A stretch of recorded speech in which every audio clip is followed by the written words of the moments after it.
note they want, but the intervals will all be the same. It's really interesting. So way back in the day, it started with the Greeks or something, there were these things called modes, and a mode would start on C and work its way up, C, D, E, F, G, A, B, which already seems kind of screwy. Like, why do they start at C? Why wouldn't they start at A? You know why? Because it's a crazy cult. That's cool, and you can see these notes on this piano here. But what about these in-between notes, these black keys? Well, they have even weirder names like sharps and flats. And from there we get into scales, and it's just complicated and confusing. We haven't even talked about an interval yet.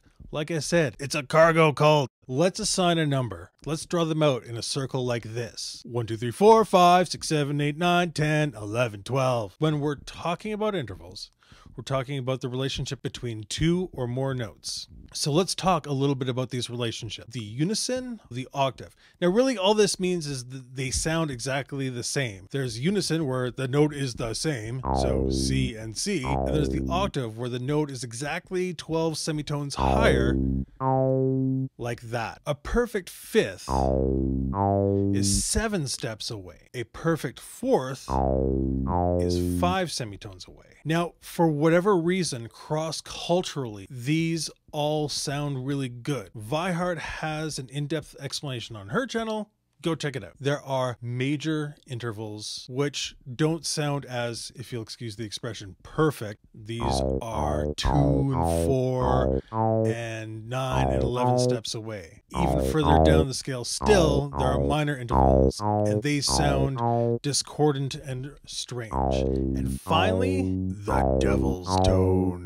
This sounds the most discordant of them all. Those are intervals. Let's talk about scales. A scale is an arbitrary collection of notes. You may have heard things like the major scale and the minor scale. Remember I was talking about modes, these like Greek things? Well, the C major scale is the Ionian mode. These are just fancy schmancy words. Try not to get hung up on them. What's really important is the intervals between each note in a scale. And in the C major or Ionian scale, it's going to be C, D, E, F, G, A, B. The Dorian mode starts at D, but if you look, the intervals, the steps between each note are different because of these black keys. They really throw a wrench in things. Now let's talk about pentatonic scales. That means there's 5 notes in a scale. So what we do is we take the black keys here and use that as sort of the measurement of intervals. When you do that, you actually come up with a very interesting shape. And if you look, this shape has very pleasing to the ear intervals. You can move the shape any way you want around the circle, but you're always going to get perfect fourths and perfect fifths. So this leads to a very pleasing to the ear sound.